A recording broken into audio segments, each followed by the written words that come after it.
Hello good morning student, welcome to online class. बेटा social science में आगे के सेकेंड चैप्टर का जो आगे का पार्ट यहाँ पे देख रहे हैं हम लोग। ठीक है, भारत में ईस्ट इंडिया कंपनी की स्थापना। इसके पहले हमने व्यापारिक सुविधा एवं युद्ध नीति व देश में अलग अलग शासक वर्गों की शासन स्थापना, साथ ही बंगाल के नवाब सिराजुद्दौला और उसके बाद मीर जाफर मीर कासिम के ऐतिहासिक घटनाक्रम देखे। अब यहाँ पे देखेंगे हम लोग। तो देखिए, हर्ष ने कहा, गुरुजी द्वैत शासन किसे कहते हैं? गुरुजी ने बताया कि इलाहाबाद की संधि से अंग्रेज़ों को बंगाल, बिहार और उड़ीसा में राजस्व वसूलने का एक अधिकार मिल गया। साथ ही मुक्त में सैनिक रखने, उसकी सुरक्षा का अधिकार भी मिल गया। लेकिन उसके ठीक विपरीत प्रशासन व्यवस्था का उत्तरदायित्व जो था वो मुगल सम्राट का था। इस प्रकार अंग्रेज़ों को आर्थिक, सैनिक और सुरक्षा का लाभ मिला और सभी जिम्मेदारियाँ जो थी मुगल और नवाबों की थी। इस प्रकार मुगल सम्राट अंग्रेज़ों के काफ़ी आश्रित हो गया, काफ़ी नज़दीक हो गया। इन्हीं में से एक और बच्ची जो थी गुंजन, उन्होंने अपने टीचर से पूछी कि गुरुजी द्वैत शासन का बंगाल पर क्या प्रभाव पड़ा। तो गुरुजी ने उनको बताया कि इसके पहले यहाँ किसानों से राजस्व लगान की वसूली फसलों के आधार पर की जाती थी।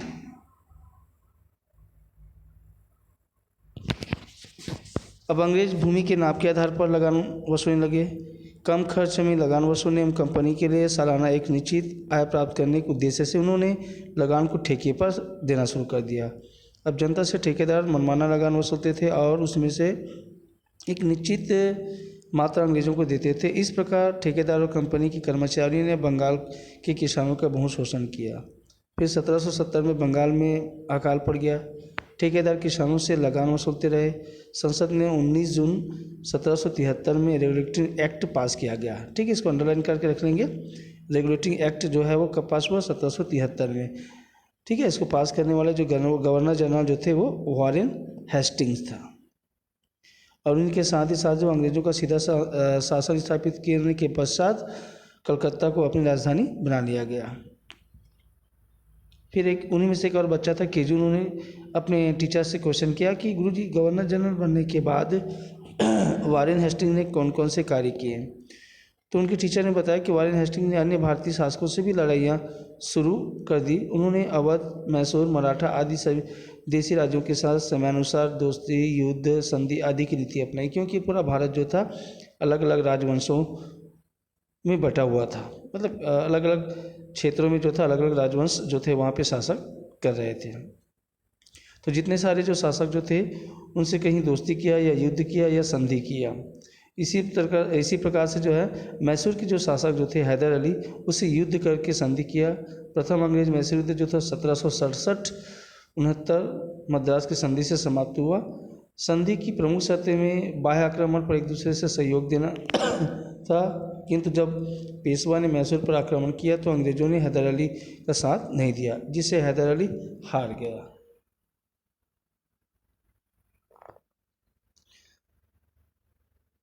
परिणाम स्वरूप 1780 में अंग्रेजों और हैदर अली की सेना के बीच द्वितीय आंग्ल मैसूर युद्ध हुआ, जो अंततः 1784 में मैंगलोर की संधि से समाप्त हुआ। युद्ध का परिणाम बराबरी पर रहा, लेकिन अंग्रेजों की आर्थिक स्थिति बिगड़ गई और हैदर अली की मृत्यु के पश्चात उसका पुत्र टीपू सुल्तान 32 वर्ष की उम्र में मैसूर का शासक बन गया। वह विद्वान और बहादुर सैनिक था। उसे कई भाषाओं का ज्ञान था। उसकी फ्रांस और तुर्की देशों से अच्छी मित्रता थी, जिससे अंग्रेज शंका करने लगे। जब टीपू ने त्रावणकोर पर आक्रमण किया तो अंग्रेज उसके विरुद्ध युद्ध में शामिल हुए। निज़ाम तथा मराठों ने भी अंग्रेज़ों का साथ दिया, जिसके कारण टीपू हार गया और उसे सन 1792 में अंग्रेज़ों से भी रंगपट्टनम की संधि करनी पड़ी। इस संधि से अंग्रेज़ों को टीपू का आधा राज्य और 3 करोड़ रुपये युद्ध के हर्जाने के रूप में मिले। 1798 में जब लॉर्ड वेलेस्ली बंगाल का गवर्नर जनरल बनकर भारत आया तो उसने ब्रिटिश भारत के दूसरे चरण की शुरुआत की।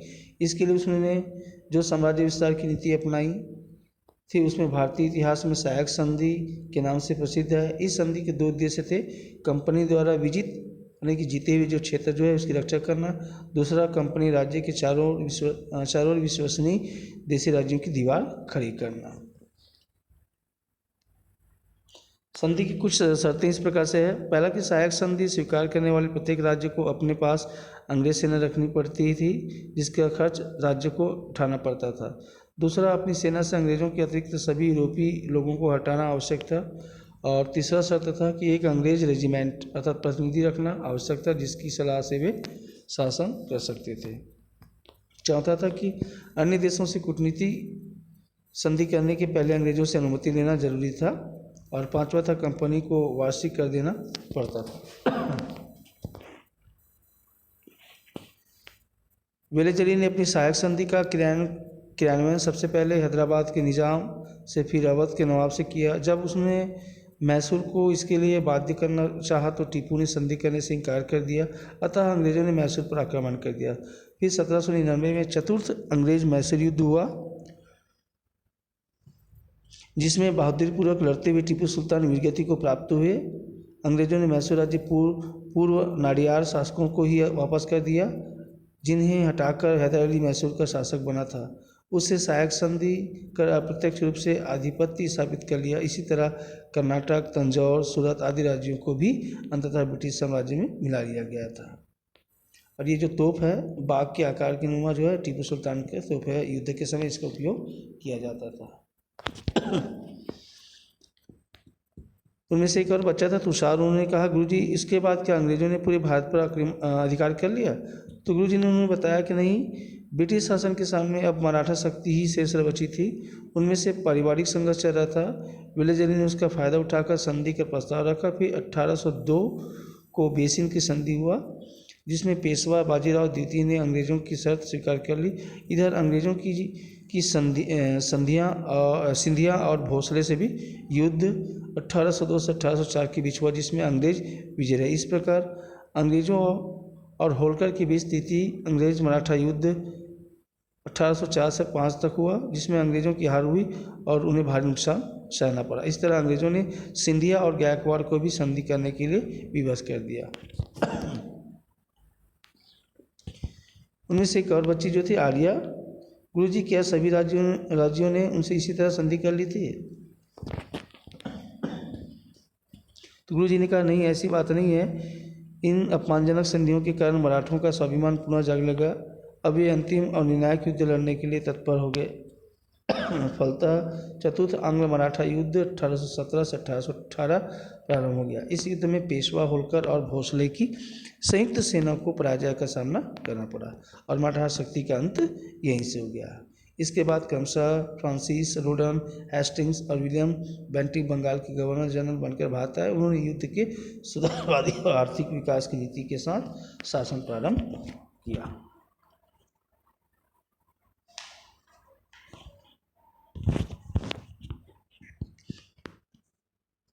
इसके बाद आइए देखते हैं यहाँ पे लास्ट में, ये आपका डलहौजी का है। तो आइए जाने क्या थी डलहौजी की हड़प नीति। ठीक है, तो हड़प नीति के अंतर्गत उन्होंने क्या क्या ऐसी शर्तें या कंडीशन या संधि रखी थी? निसंतान राजाओं के दत्तक अर्थात गोद लिए पुत्रों के अधिकार को न मानते हुए उनके राज्यों को अंग्रेजी शासन में मिलाना। ठीक है, जिस शासक का जो है पुत्र नहीं होता था और जो गोद लिए पुत्र हुआ करते थे, उनको उस राज्य का शासक नहीं मानना। दूसरा था कुशासन के आधार पर देशी राजाओं को हराकर उनके राज्य पर अधिकार कर लेना। तीसरा, युद्ध द्वारा देशी राज्यों को अधिकार में करना। यह तीन महत्वपूर्ण जो थी उसकी हड़प नीति की संधि थी या उसके रूल्स थे, नियम थे। डलहौजी ने अपनी परिणति के अनुसार सतारा, जयपुर, झांसी, नागपुर, उदयपुर आदि राज्यों को अंग्रेजी शासन में मिला लिया। इसी तरह उसने अपनी दूसरी नीति के अनुसार अवध को अपने अधिकार में कर लिया। उसने युद्ध के द्वारा पंजाब को भी अंग्रेजी साम्राज्य में मिला लिया था।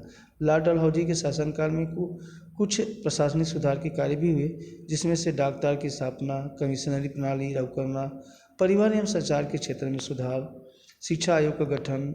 भारत में पहली रेलगाड़ी 1853 में मुंबई थाने के बीच चली थी। यद्यपि इन सुधारों के पीछे अंग्रेजों का अपना स्वार्थ था। इससे उन्हें अपने विजित राज्यों में प्रशासनिक नियंत्रण स्थापित करने में मदद मिली। इसके अतिरिक्त कच्चा माल इकट्ठा करने एवं तैयार माल भेजने में सुविधा होने लगी, लेकिन इसके परिणामस्वरूप भारत का भी विकास हुआ।